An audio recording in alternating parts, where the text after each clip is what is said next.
Hi, my name is Dan. As a descendant of 4 Nazi Holocaust survivors, since October the 7th, 2023, I've been observing how Germany has been ridiculed on the global stage for intervening in the International Court of Justice with their moral superiority against the ongoing plausible genocide in Gaza. On one winter's evening in Berlin, I got a chance to speak with multiple award-winning Palestinian-Syrian poet Ghayath Almadhoun. We met in a sparkling underground performance space in Berlin.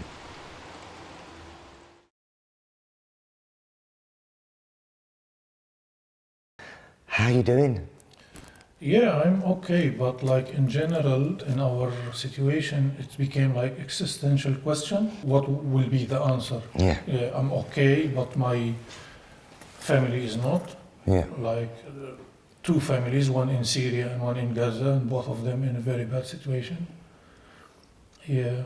So I don't know. It is one of the most difficult questions in the world when somebody asks you, how you doing? Do I have PTSD? Maybe not. Do I have nightmares? Of course.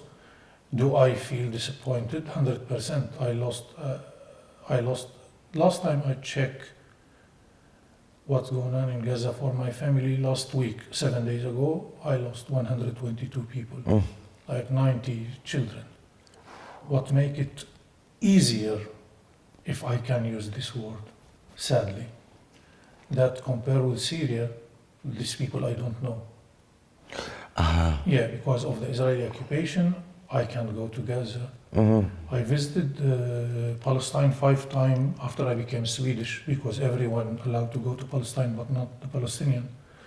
So after I became Swedish in 2016, I visited Palestine 5 times, but not Gaza. Yeah. So these people I don't know. Yes, it's triggered me compared with Syria, where I lost people I know, like my brother and uncle. But always I think about my father, who knows these people personally. And then I say to myself, what is the difference between your family and the others? Nothing. It's not about your tribe or your family. In the end, the death of one person and the death of thousands, it is the same. You're not allowed to kill anyone. Yeah. So yeah, all this come to my mind immediately when somebody asks me, how you doing? Yeah. كنت أبحث عن الفرق بين الثورة والحرب عندما عبرت رصاصة جسدي.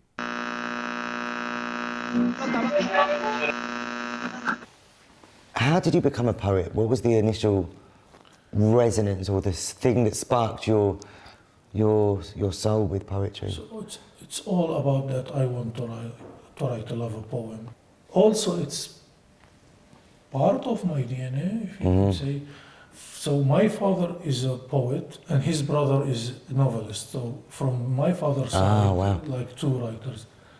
The brother of my mother also, he's a poet. He didn't publish, Salah. He got killed by Russian bombing in my grandfather's house in Syria in 2017. I have very weird way of thinking about my poetry, because most of the poets I know, they respect their poetry so much, and they deal with it as they say, oh, my children. Yeah. For me, this is like, no, totally, I disagree. I will read a poem from 2008. I write it during the war in Gaza. The end of 2008, beginning of 2009. And that time Israel killed 1,400 people. 900 of them were women and children. And this is now, compared with now, it's a very, very small number. It's 40,000 people killed now, huh? Yeah, I think, we don't know yet how many people under the rubbles, under the cement, where there is no machine to take them out. It's a huge number, but like one day we will know exactly. But like we know that there's a huge amount of children.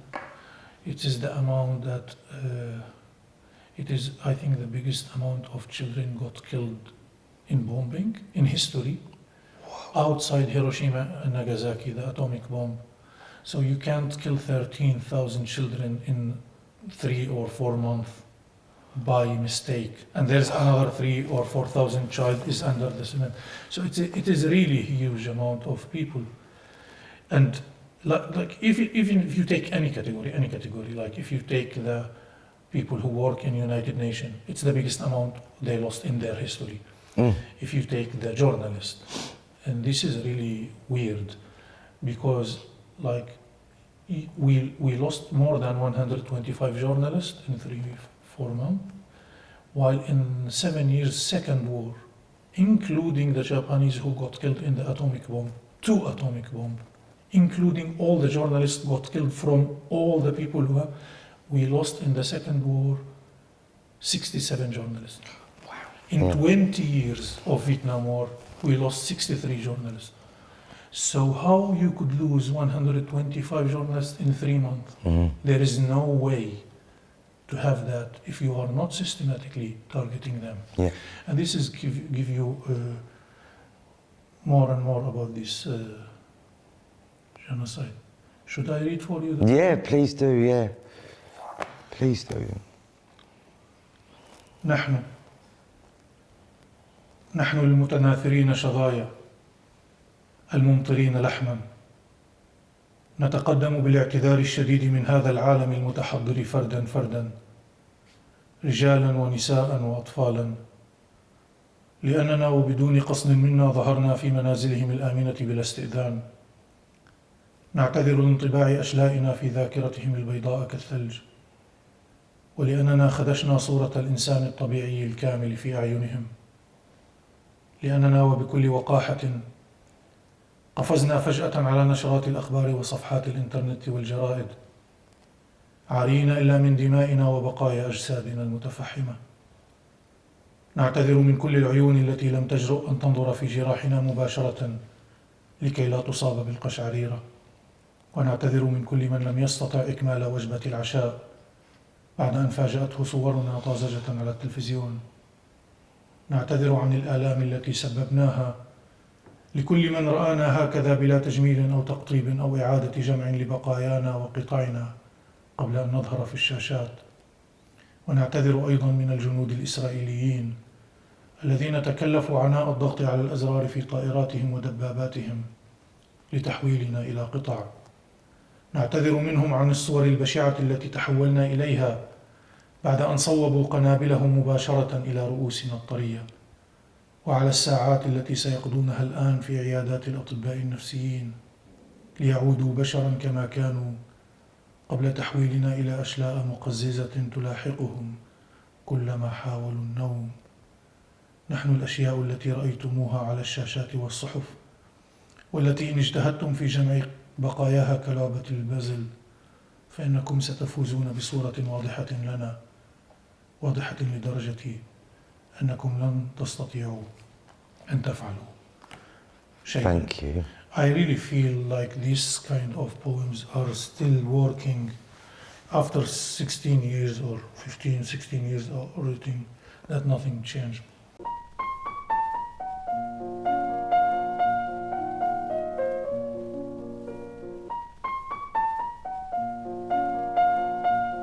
You were one of the first artists, or if not the first artist who was cancelled after October 7th. Who was it who cancelled you? Can you tell me about your experience with that and where it's led you to now? I make an anthology for the House for Poesy in Berlin. I choose 34 Arabic poets who live in Europe. Wow. Yeah. And I did it. So on what happened on the 5th of October, I got an email that everything is settled for the release. Everything is done, the invitation of poets and everything. That was the 5th of October. The 7th of October, Hamas make the attack. On the 12th of October, I got an email from them saying like, we have economic problem and we canceled the event. Later on, after it became a scandal, that was the 12th of October, you know, the day after it's happened, the cancellation of Adania Shibli and everything became more scandal. They try to tell the people that they postponed it for another time. But I have their email. Yeah. There's not even one word of apologize or sorry I didn't even mention the postponed, it was a cancel. Anyway, that was not the most important thing I want to say, because the thing is much older than that in Germany. It's not about the 7th of October. So my experience, for example, with House for Poesy, it's began in 2022. So the head of House for Poesy, Thomas, he chose me, we signed a contract and I began to work. 8 months after that, he retired, and there's a new group came. And this new group, they decided that we should introduce each other. And I make a Zoom calling with them from United States, because I was in the United States.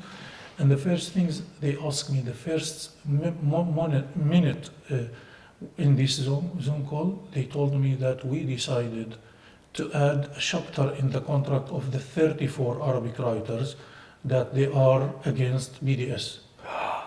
And that was the first minute, like we should introduce each other. And I told them, no, things didn't work like that. And they say, yes, it worked. I say, no, because first of all, the BDS is a movement or is an organization. So if you want to add it to the contract, you need to add every movement and organization forbidden in Germany, like KKK, like hundreds of things. You can't choose one. And also this is a discrimination, because you don't ask any other people who sign contract to do that, while you ask me, because I'm an Arab and Palestinian. So I asked them, did you ask the Persian? Did you ask the black people? Did you ask the French? Do you dare to ask the French people? Of course not. I put the card of discrimination and they took it away. Later on, what happened, they began to delete poems.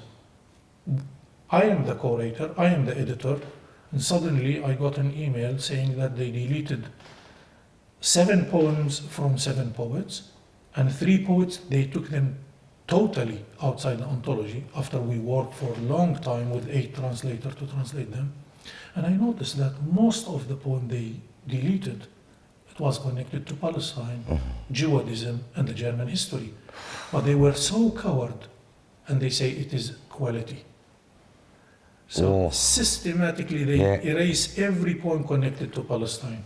And when I try to take myself away outside the anthology and leave, I find that it will be published in my name anyway because of the contract. So it was a real censorship. And the last thing happened when they canceled the release. So it is much older than 7th of October. كنت أراقب الحرب كما يراقب المصابون بالجذام عيون الناس، ولقد توصلت إلى حقائق مرعبة عن الشعر والرجل الأبيض، عن موسم الهجرة إلى أوروبا، وعن المدن التي تستقبل السياح في أيام السلم والمجاهدين في أيام الحرب. From 2008, I began to have connection with Germany, either interviews with a newspaper, with websites, literary magazine, radio, here and there. 4 years. 2018, I got my first book translated into Germany. And in 2019, I got the consular program, and I came to Berlin. 2020, I was walking with a Syrian friend. She came as a refugee. 2015. And in 2020, she began to speak German. And she told me, Ghayath, I have a question for you. I read and I check all your interviews in Germany. Why you speak only about Syria and introduce yourself as a Syrian? I say, me? No, of course not. I always speak about Palestine and my family in Palestine and Syria where I grew up and the Syrian revolution. She told me, no, it's not true. I check everything. And then I find out... They removed? Yes, that every interview I did in more than 10 years from totally different organization, not connected to each other. They have no idea that even the other one interviewed me. Every single word I said about Palestine is deleted. So creepy. And they publish everything I say about Syria. And this is show how systematic Yeah. and sick Yeah. this censorship is. And when you ask them, they like either they say, "Oh, sorry, it's a question about the space." What do you mean not like space? Like it's always you delete everything about Palestine? Or one of them, he was so coward to tell me that he was trying to save me. And I thought, save me from what? Whoa. Did I say anything anti-Semitic? I was telling you the story of my family in Ashkelon. I say for him, no, you were trying to save yourself Yeah. because your society is wrong. Yeah. You are not able to say anything. So they are coward to that level. So the censorship in Germany happened in a very systematic way. And I think it is very problematic because it's happened in democracy. I am used to the censorship of dictatorship and I know how to fight it. I grew up 30 years in Syria, but never faced a censorship in democracy. Yeah. It's something very unique for me Yeah. and I don't know how to handle it. لقد كانت أجمل حرب خضتها في حياتي، مليئة بالمجازات والصور الشعرية. I didn't got even one invitation for reading or anthology or participating in discussion or anything from the 7th of October until now. In Germany or beyond? Beyond, it will be a very hard time for us to survive economically. Even I live now from my saving, so it is really scary what's going on. And how does all of this make you feel? I'm really confused. I find myself in Berlin, contacting people, meeting them. Some of them, they have very high positions in cultures in Germany. The head of organizations and they are really not accepting what's going on and of this cancel and censorship. But in the same time, they need to meet in secret because they don't want to lose their jobs also and to be accused of anti-Semitic because they say we have a censorship. I meet group of writers, I meet group of musicians, I met two groups of Jewish, young and old, mostly foreigners. So could you imagine, but it is really, I don't want to smile. Well, this has happened in democracy where you meet people in secret as if you are in the Soviet Union or Ceausescu, Romania, or Assad time in Syria. It is really insane. But then you say to yourself, is this something new to this culture? Or it's have been all the time here, but people were not notice it in this way. هذه المدينة أكبر من قلب شاعر وأصغر من قصيدته، لكنها كافية لينتحر الموتى دون أن يزعجوا أحدا، ولتزهر إشارات المرور في الضواحي، ليصبح الشرطي جزءا من الحل والشوارع مجرد خلفية للحقيقة. My relation with Germany is connected to me born as a refugee.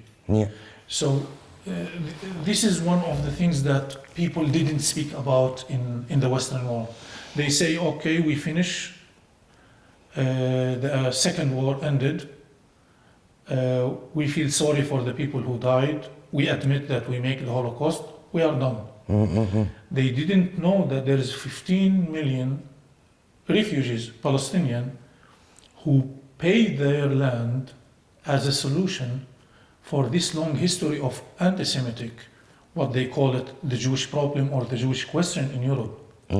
Nobody say that I am Ghayath Almadhoun, born in a Yarmouk refugee camp in Damascus because of the Third Reich. There is no way that Israel will be created as a country without the Holocaust. No way. Even after England make the promise or the Balfour Declaration, the Jewish were running away to the United States of America.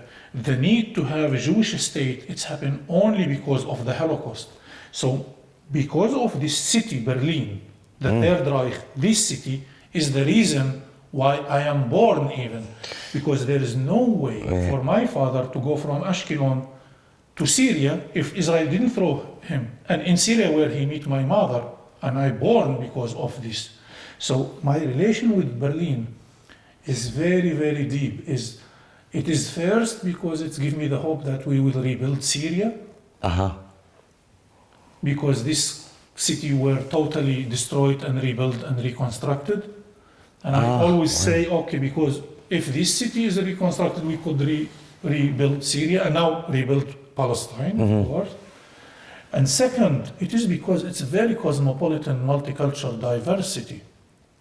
And suddenly, I find myself in it as dehumanized totally. Your identity became as threatening for everyone. This identity you didn't choose, you born with it before you say anything. And because that, I always say, one of the most dangerous cancellation happened in this country was the cancellation of the release of my anthology. Because if you think about, for example, take any example, let's take the cancellation of Adania Shibli. You take her book have a story about Israel, and Israeli soldiers who raped a Palestinian Bedouin young girl.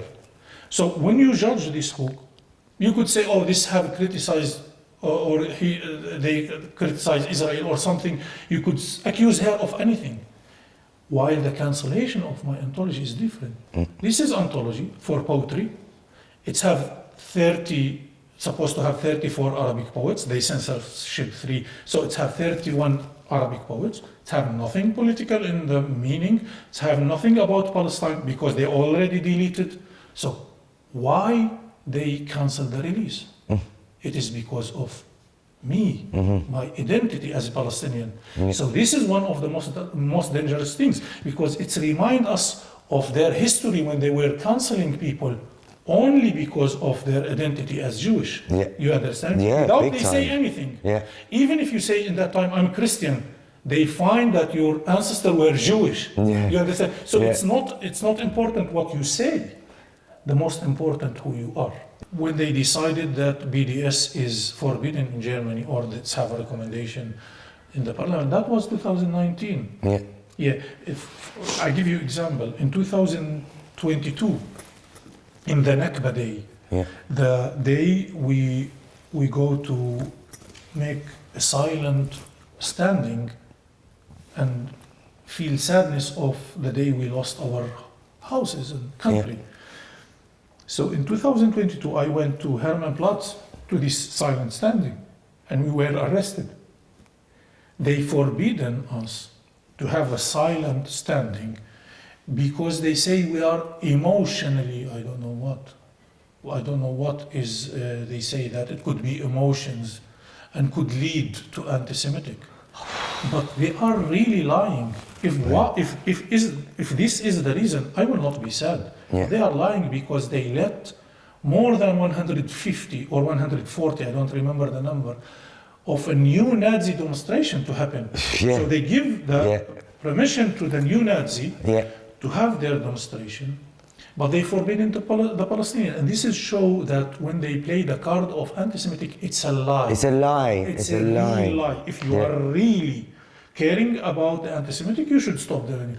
And they can't stop the new Nazi because they say it is everyone have the right to protest. Okay, then why you forbidden the Palestinian? Of course, they forbidden the Palestinian again in 2023. That was 5 months before the 7th of October. So I think what they do is very systematic. They know what they are doing. They are very biased. They are enjoying smashing weak people. This is what I think.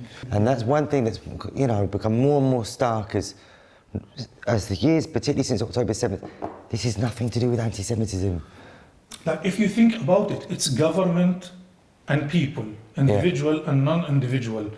Like the co-writers, the artists, the writers, the journalists, the schools, systematically all of them work together to be silent towards some weak group people.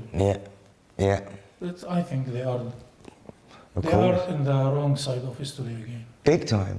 In your poem, The Details from 2012, you say, في مدينة أعيد إعمارها مثل برلين،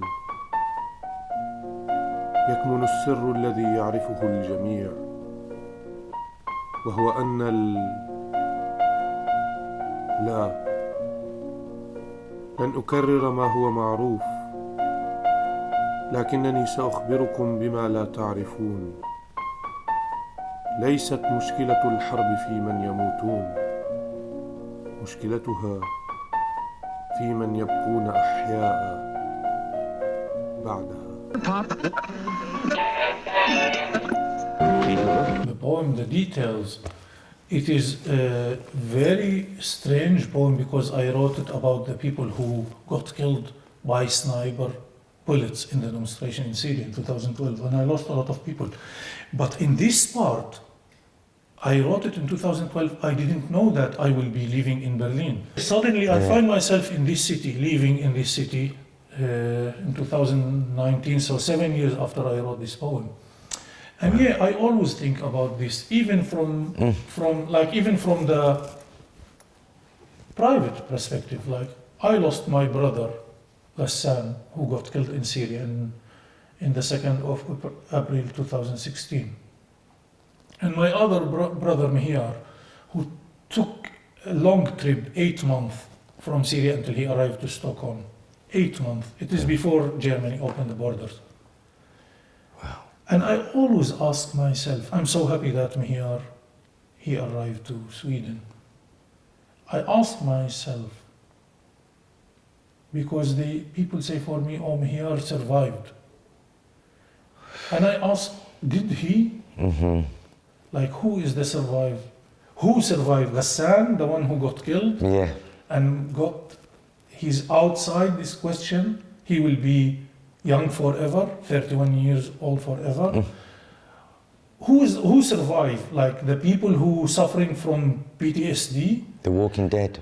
Exactly. The people who have surviving guilt because they survive and all their friends got killed. Yeah. Who survived? The people who find themselves outside their roots, outside their environment, in a very toxic, unfriendly countries, asking them to be integrated instead of go and get rid of their PTSD. They want them to work and they didn't respect them, and like this. Who survived? I always was suspicious about when people say, oh, he survived the Holocaust. No, he didn't survive the Holocaust. He remained alive. This is what I wrote in one of my new poems. You are not surviving, you remain alive. No one could survive a war. Yeah. You could only stay alive after the war. So it's really questions. My poetry is really weird, and the subjects I write about is really weird. I always, from the moment I began to write when I was 14 until now, Oh, wow. the only thing I want is to write a love poetry. And it's always ended as a nightmares. And because in the end I reflect my life, I reflect my memory. I am not isolated from reality. I can't be isolated also from reality. So, yeah, as I always say, that my poetry is love poetry or love poems in the shape of nightmares. My dictionary is really fucked up. Another quote from the details is, the massacre has room for everyone. Yeah. That struck me, and could you tell us a bit more about that? اترك مطبخك وغرفة الأطفال واتبعني لنشرب الشاي خلف أكياس الرمل. إن المجزرة تتسع للجميع. Could you tell us a bit more about that? I always see that massacre respect the victims, to give them names, because in a massacre you could count 20 bodies, 30 bodies, their names, their age, and like this. There's a respect, there's an equal relation between massacre and the people who got killed, not like the genocide. The genocide is collective work, is something came always and only with numbers. You understand? Because have no respect. So for example, now in Palestine, happening now in Gaza, you have between 10 to 25 massacres every day, where like Israel bomb school, they killed like something. This is a, but if you take it all as a genocide, Yeah. then you have only numbers. They say 35,000 people got killed. And now with the aid being cut, you know, there's a demonstration in Berlin this Friday with people who are supporting the aid being cut and are challenging any more aid going in. I mean, that, for me, is psychotic. Yeah, but I'm not surprised of anything now. What do you think about the future then? Yeah, I was optimistic until I was 37. Oh. In that year when I lost my brother, I became not like, I can't say I stopped being optimistic, but I became realistic. So it's not, very important to mention that it's not the opposite. Sure. To be a realistic is not the opposite of not being optimistic. But I became more realistic, and this has put me in a very, very tough situation when I think about our dark days now. Yeah, I don't think that history will repeat itself, Uh-huh. but I don't know. Like people in 1933, they didn't know that in 9 years they will be inside gas chambers. Who expect that? Yeah. And what is the guarantee that 9 years from now I will not be killed in a brutal way? Mm-hmm. What was the guarantee in the 30s? Nothing. Mm-hmm. So I don't know. I don't want to be this kind of a scary person because I'm not. No, And also, I am a person came from this great culture, the Arabic one, we never felt as victims. Uh-huh. As a Palestinian, we never felt as victims. Great. We are very proud people. We enjoying our lives. Yeah. And if I have the time machine, I will repeat my life as it is. Yeah. But in the same time, the victimhood is something. It's like a trap, and It's dangerous. yes, exactly. For me, I think, I hope that me and all the Palestinians, we will never fall in this trap. But in the same time, we want the world to see what's going on. Yeah. Thank you so much. Thank you.